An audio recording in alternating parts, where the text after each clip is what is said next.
붉은 암송아지라고 제목으로 하나님의 말씀을 선포하겠습니다.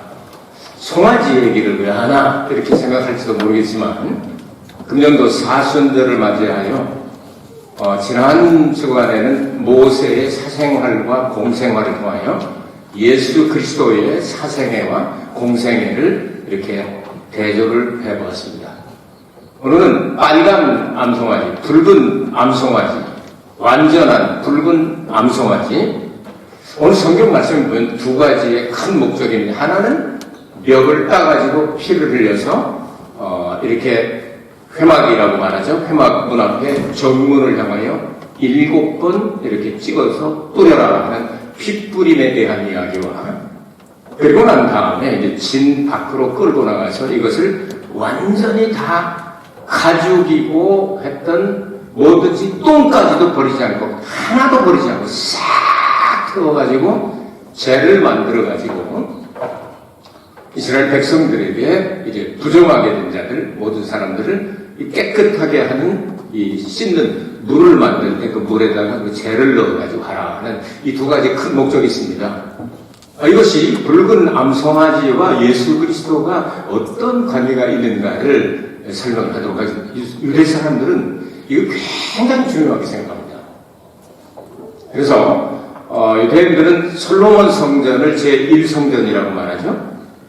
솔로몬 성전이 오랫동안 가다가 바벨론 포로로 잡혀갔을 때 이 1성전이 완전히 다 불타고 깨져 버리게 됩니다. 그리고 난 70년 만에 두 번째 성전을 세우게 됩니다. 이걸 스룹바벨 성전이라고 말하죠. 이 성전을 세운 것이 수백 년 계속되다가 예수님도 그때 세웠던 스룹바벨 성전에 들어가고 나가시면서 성전을 청결케 도하시고 말씀을 증거하시기도 그랬습니다. 그게 오래되니까 수백 년 지나니까 낡아져가지고 헤롯이 환심을 사기 위해서 예수님 계실 때 46년째나 이것을 리모델링을 하고 있었죠. 그것까지를 제2성전이라고 이야기합니다. 예수님 십자가에 못 박아 이제 죽게 했던 유대인들이 예수님 부활을 칭찬하셨지만 자기의 죄를 자기들은 그리고 자기의 자손들이 다 받아도 좋다 해가지고 다 받아들이게 됩니다. 그래서 기원 후 70년도 로마에 의하여 로마에 반역을 하고 정부에 이렇게 저항을 하다가 기도 장군이라고 하는 장군이 이끄는 로마의 사령부가 와가지고 완전히 그 성전을 깨뜨려 버리게 되죠. 그리고 지금까지 못 세우고 있습니다. 유대인들의 전설에 의하면, 그들 랍비들의 연구 그리고 랍비들의 예언에 의하면 5780년 유대 달력으로 금년입니다. 5780년쯤 되면 자기네들이 기다리는 메시아가 오겠다. 메시아는 우리가 기다리던 메시아는 이미 오셨죠. 이제 재림하실 분인데 그들이 기다리는 메시아가 우리 성경학자들이 성경을 읽는 사람들이 생각하기는 적그리스도, 마지막 적그리스도가 될 것이다 이렇게 생각을 합니다. 그래서 그 성전터를 찾아놓고 일설에 의하면 잃어버렸던 모세가 만들었던 하나님의 언약궤도 찾아놓고, 여러분 아시다시피 작년에는 예루살렘이 그렇게 수천 년 동안 잃어버렸다가 찾았는데 미국 대사관이 그쪽으로 옮기고 트럼프 대통령이 예루살렘이 이스라엘의 수도다 하고 발표를 해버렸죠. 자, 이런 일이 있고 난 다음 금년도에 성전을 제3성전을 건축하게 될 것이다. 그럼 그 성전을 건축하게 되면 반드시 있어야 되는 것 중에 하나가 뭐냐면 완전한 이 붉은 암송아지입니다. 그래서 여기 민수기에 이 내용을 아주 자세하게 기록을 한 거예요. 이거는 죄를 씻는, 부정한 것을 씻는, 우리의 원죄를 씻는 예수 그리스도의 보혈의 그 모형이 되는데, 이 사람들은, 유대인들은 예수님을 믿지 않으니까 메시아가 와서 이것을 하게 될 것이다. 그럼 그래서 그리스도가 나타나서 성전도 완성하게 만들고 그리고 계약도 맡고 이렇게 하게 될 때 마지막에는 자기가 하나님이다 하고 발표하게 될 것이다.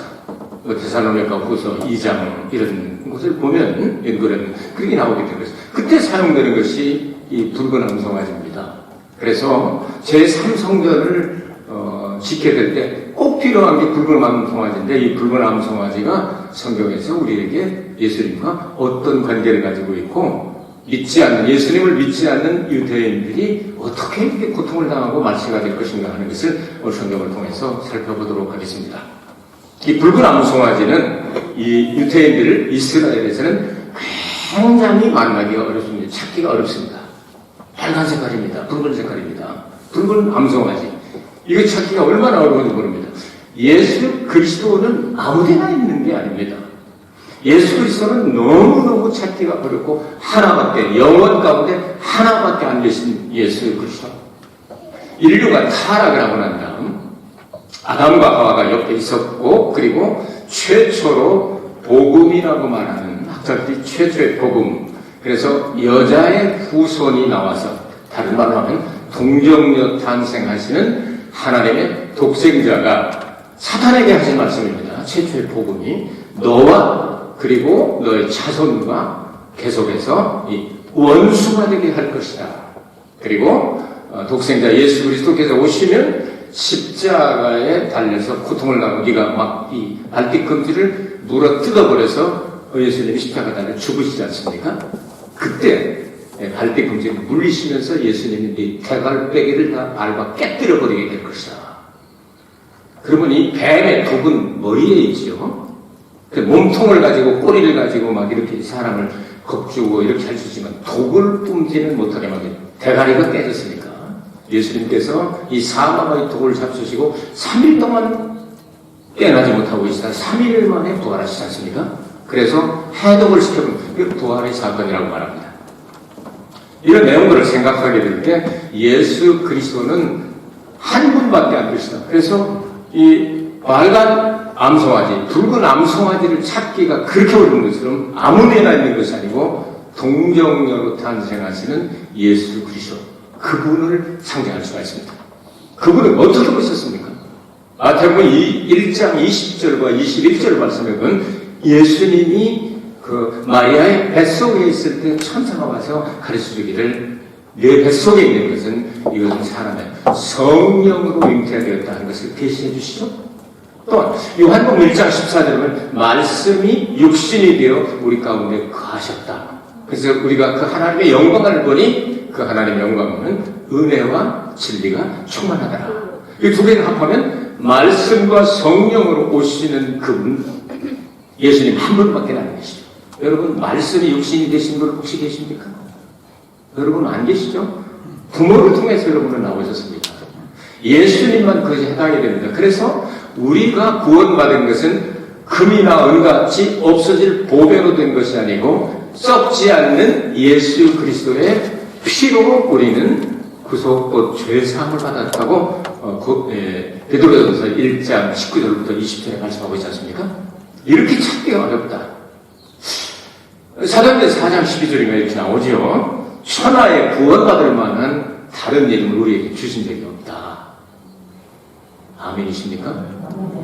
여러분은 그냥 설교를 집중하느라고 그냥 지금 뭘 생각하시는지 모르겠는데 여러분에게 구원을 받을 만한 다른 이름을 주신 적이 없습니다. 그분이 예수입니다. 예수의 이름 잃어버리지 말길 바랍니다. 여러분, 아버지와 아들과 성령 삼위일체의 이름도 중요합니다. 그런데 그 이름이 아니고 직책이죠. 그래서 너희들은 세상으로 나가서 모든 족속으로 제자를 삼아 아버지와 아들과 성령의 이름으로 세례를 주어라 그랬는데 베드로가 세례를 줄 때도 그렇고 바울이 세례를 줄 때도 아버지와 아들과 성령의 이름으로 세례를 주어라 그렇게 하셨어요? 그렇게 안 하시고 주 예수 이름으로 세례를 줬죠? 이름을 잘 알아야 돼요. 이름을 잃어버리면 안 됩니다, 여러분. 여러분, 계약서를 작성하고 난 다음에 쭉 이렇게 쓰고 상대방하고 작성할 때 딱 쓰고 나서는 내가 우리 집에서 늘 애들이 아버지라고 그러니까 아버지 하고 도장 찍는 사람 봤습니까? 아버지 이름이 뭐예요? 아버지 이름이 뭐냐 말이에요.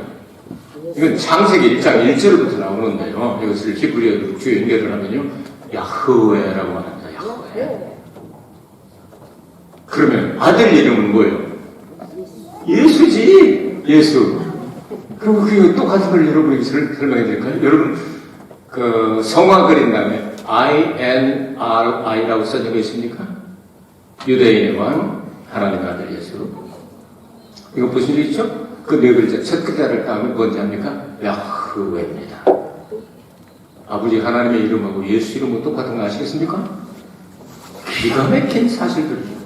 그 예수 이름이 얼마나 중요한지 모릅니다. 그렇기 때문에 아들의 이름으로 해도 좋지만 진짜 하나님께서 붙여준 이름은 예수라는 말이에요. 아시겠어요? 성령. 성령은 다른 이름을 가지고 있지 않죠. 보혜사라는 이름을 가지고 있죠. 그렇기 때문에 이것을 알고 부르는 게 얼마나 중요한지 모릅니다. 그러니까 그냥 아들 된 게 정말 중요한 일인 것은 중요한 일이지만 이제 여러분께서 아이들이 성장해가지고 이제 너희 아버님 이름이 뭐냐 그러니까 아버지예요, 아버지. 그러면 그 쓰는 란에다가 써봐 했더니 아버지 하고 쓰면은 선생님이 뭐라고 말할까요? 그래 너희 아버지 이름이 아버지구나. 아버지. 다음에 만났을 때 아버지 씨 안녕하세요 이렇게 합니까? 이름을 아는 게 이만큼 중요합니다. 야훼는 나는 스스로 있는 자다. 그리고 이거를 이렇게 이것을 해석을 하게 되면요 예수를 보내겠다는 뜻이 들어있어요. 히브리 문법을 보면 아시겠어요? 그러면 예수라고 하는 이름 속에는 예수는 뭐지? 자기 백성을 죄에서 구원하실 자라는 뜻이죠. 야훼가 그런 뜻이 들어있다는 말이죠. 이런 내용들을 생각해 볼 때 예수 이름 이외에 구원받을 만한 다른 이름을 주신 적이 없다는 거 얼마나 중요한 일입니까? 예수 이름 많이 부르게 되기를 바랍니다. 여러분 정말 많이 부르게 되기를 바랍니다. 그냥 하나님의 아들이라고 아는 것도 중요한 일이지만 그분의 이름이 예수, 그분의 이름이 여호와와 똑같은 이름이구나 하는 사실 굉장히 중요한 거란 말이죠. 그래서 그렇게 찾기가 어렵다. 흠이 있으면 안 됩니다. 점이 있어도 안 됩니다. 빨갛게 나가다 뒷다리에 조금 하얀 게 들어도 안 됩니다. 그래서 여러분 유태는 지금 이 붉은 암송아지를 가져다 놓고 금년에 성전을 착공하려고 어떤 놈이 진짜 완전한가고 그것을 계속 지금 고르고 있다고 뉴스가 들어오고 있습니다. 자, 이런 걸 생각하게 될 때 예수 그리스도만이 바로 붉은 암송아지 찾기가 어렵고 그리고 흠과 티가 없도록 아무 흠도 없고 거룩하신 하나님의 어린 양이 죽임을 당했네. 성찬식 때 우리 부르잖아요. 흠도 없고 티도 없고 점도 없는 그 완전한, 이게 영어 성경은 perfect red heifer 이렇게 돼 있어요. 완전한 사람이 있어요? 예수님에게만 해당되는 단어이죠. 두 번째 생각해 보기를 원하는 내용은요, 완전한 흠없는 송아지뿐만 아니라 그 다음에 멍에를 매서는 안 된다 이런 말씀이 나오죠. 자, 멍에를 매면은 안 된다. 그 멍에가 어떤 멍에냐? 어떤 사람은 율법의 멍에 깔려 죽는 사람이 있고, 어떤 사람은 종의 멍에를 매는 사람도 있고, 죄의 멍에를 매는 사람도 여러 가지가 있습니다. 예수님은 일체 그런 멍에를 매지 않으셨습니다. 마지막에 몰아가지고 예수님께서는 십자가의 멍에를 메고 갈보리 언덕에서 십자가에 달려 피 흘려서 죽으셨습니다. 자, 오늘 성경 말씀을 보면 이 완전한 붉은 암송아지를 이제 먹을 따가지고 피를 7번 이 회막 있지 않습니까? 이 성막 앞에서 7번을 뿌린다. 이것은 완전 술장이면서 그 피를 받은 사람에게 속죄가 이루어지고 구원이 이루어진다 하는 내용이에요. 자, 히브리서 9장 22절인가요? 를 말씀했죠. 율법을 따라 거의 모든 물건이 피로서 정결케 되나니 피 흘림이 없은즉 죄사함이 없느니라. 이런 말씀이 나와요. 그런데 히브리서를 조금 더 읽어 나가려면 그 흘린 피를 우리의 양심에 뿌려지게 될 때 속죄가 이루어지고 구원이 이루어진다는 말씀이시죠. 피를 흘린다 하는 그 단어는 객관적인 사실입니다. 믿어도 안 믿어도 그건 변하지 않는 사실입니다. shedding이라는 단어를 썼습니다. 그래서 without shedding the blood there is no forgiveness. 피 흘림이 없은데 죄사함이 없다. 이렇게 기록이 되어 있습니다. 그런데 그것을 우리가 양심에 스프링클이라는 단어를 사용하는데 스프링클에 믿음으로 우리의 피를 뿌림을 받게 될 때 그 죄가 사라진다는 말이에요. 아시겠어요? 십자가에서 예수님께서 피 흘린 사실로 죄가 사라진 게 아닙니다. 그 자신의 피를 가지고 하나님의 지성소에 들어가기 위해서 피를 뿌리게 될 때, 뿌리게 될 때, 뿌리게 될 때, 뿌리게 될 때, 뿌리게 될 때, 뿌리게 될 때, 7번 했나? 7번 한 거예요. 이 뿌리게 될 때, 속죄가 완성해지는 거예요. 알겠어요? 엄청난 진리죠? 그래서 다른 멍에를 매지 말라고 그랬어요. 예수님은 그 속죄의 피를 뿌리시고 이제 하나님의 지성소에 들어가셨는데, 예수님께서 십자가를 지고 갔을 때 여러분 반드시 진영 밖에서 이 송아지를 잡고, 그리고 이 아무것도 버리지 말고 했던 오줌, 똥, 내장 할 것 없이 한꺼번에 싹 털으라고 말씀하시는데, 제가 예루살렘을 4번 들렸는데요, 3번째 들릴 때까지 예수님이 십자가 달렸다고 하는 이 갈보리 언덕이 로마에서 했는지 그 다음에 했는지 모르겠지만 어쨌든 거기를 점령했던 사람들이 쌓은 성터가 있습니다. 그 안쪽에 있어요. 3번째 갈 때까지. 그래서 참 성경에 보면 이 성문, 영문 바깥에, 영문 밖이라고 하는 것은 일반인들이 거주하지 않는 곳입니다. 나그네라든지 홈레스라든지 나병 환자라든지 이런 정말 버림받은 사람들이 이렇게 사는 그런 곳이거든요. 이상하다, 성경하고 다르다 했는데 4번째 예루살렘에 방문했을 때 고고학자들이 파낸 것이 있는데, 로마 시대 때 이스라엘 성벽터를 발견했습니다. 그 발굴을 해서 발견해서 보니까 바로 이 예수님의 칼보리 언덕이 어디냐면 그 성터보다 바깥이 됩니다. 옛날 거는 그냥 이거다 하고 그냥 우기니까 그런 줄 알았는데, 진짜를 발견하고 보니까 영문 밖에서 예수님이 이렇게 붉은 암송아지처럼 십자가에 달려 죽으시게 된 거예요. 요거를 이제 보고서 야, 성경 말씀은 정말 정확하구나 하는 사실을 깨달았습니다. 완전한 희생을 요구하시게 되는데, 완전한 희생이 뭐냐면요, 하나도 남기지 않고 다 병원 밖에서 태웁니다. 머리부터 발끝까지 싹 태우고, 내장, 오줌, 똥까지 그냥 싹 태워가지고 이것을 제로 만듭니다. 제로 만들면 형체가 없어지게 되죠.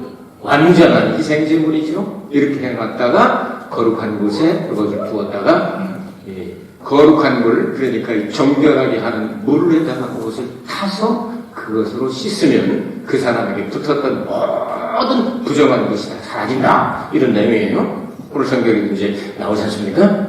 자, 이렇게 불태울 때 어떤 것을 하느냐 하면요, 그 불에다가 막 엄청나게 불을 태워가지고 이제 송아지를 완전히 재가 될 때까지 막 태우지 않습니까? 이렇게 재가 될 때 거기에 3가지 던지는 것이 있습니다. 하나는 백향나무와, 또 하나는 우슬초와, 그리고 또 하나는 뭐죠? 홍색실이죠. 이거 전부 다 예수 그리스도의 인성과 그리고 신성과 예수님의 모든 것들이 다 들었습니다. 백향목은 성경에서 예수님의 신성을 상징하면서 영원히 번성하는 나무로 기록을 하고 있죠. 종려나무와 백향목은 그렇게 기록을 하고 있습니다. 그래서 예수 그리스도의 높으심과 힘과 능력과 영광과 번영을 나타낼 때 성경은 백향목으로 나옵니다. 그럼 예수님이 그런 분이다, 하나님의 아들이다 이 말씀. 여러분, 이 휘솝이라고 말하는 그 우슬초라는 거 여러분 혹시 보신 적 있어요? 밤 밑에 같은 데 이렇게 나와서, 옛날에 우리는 어렸을 때 흑벽돌집을 살아서 이런 경험을 해서 뭔지를 알게 하셨습니다. 처음부터 금수저 물고 나와가지고 좋은 집에서 있으면 구경 못할 뻔했는데, 저는 흑수저입니다.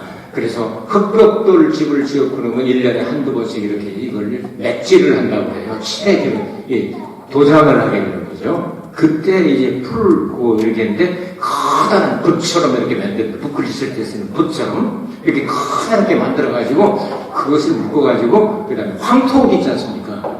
우리가 황토잖아, 황토. 황토를 탁 물에다가 이렇게 멀겋게 탁 해가지고 그걸 찍어가지고 벽에다 걸리면 벽이 반질반질하면서 묻어나지 않고, 흙이 지금 보니까 그게 참 찜질방에서 하는 그 황토덕구만. 난 황토 그 방에서 이제 어려서 나가지고 거기서 오랫동안 산 사람이에요. 그러니까 하나님 은혜를 어디서부터 받는 거지. 그렇지? 그리고 굶을 때니까 찜질방 아니야? 당신 언니 웃고 있는 거 봐. 당신 다 그런 거 많지 뭐. 그렇게 사용하는데 그때 사용하는데 우리는 그렇게 사용하는데 이스라엘 사람들은 언제 사용했냐면요. 출애굽할 때 어린 양의 피를 거기다가 찍어가지고 문설주 인발에다가 쫙 바깥쪽에 바르면 무조건 죽음이 천사. 요즘 같은 코로나 같은 거 있잖아요. 사람 죽이잖아. 이탈리아는 완전히 비상사태가 나가지고 움직이지 못하게 그냥 봉쇄를 해버렸죠. 스페인이 그렇죠. 프랑스도 음식점이고 뭐고 다 닫아버렸습니다. 유럽이 완전히 지금 한국에 나왔어요. 절단 당상 났잖아요. 그런 상황이에요. 그런 상황 가운데서 애굽에 10가지 재앙이 내리고 마지막에 장자 재앙이 내리게 될 때 이 우슬초에다가 어린 양의 피를 찍어서 문 바깥에다가 공개적으로 신앙 고백을 하는 사람들이 죽은 그 안에 양심 좀 불량했던 11조를 떼어먹었건 뭔가 하여튼 걸리는 게 커져 그거 하나도 안 먹고 피가 있냐 하면 그냥 점프하는 거야. 패스하고 오버하는 거야. 그냥 피만 보면 그냥 죽음의 천사가 패스 옆에는 아니고 뛰어넘어 패스 오버 이게 패스오버 페스티벌이에요.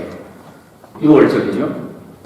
이래가지고 사람들이 살아남은 집안은 피 받는 집만 살아났어요. 여러분의 이 마음의 문에다가 그리고 여러분의 집에 들어가고 나갈 때마다 예수의 피 반드시길 바랍니다. 그러면요, 모든 그 더러운 것들 세상 다 넘어가 버려요.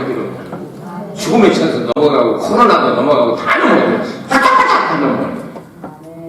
하나님이 여러분을 지켜줄 걸 믿으시기를 바랍니다.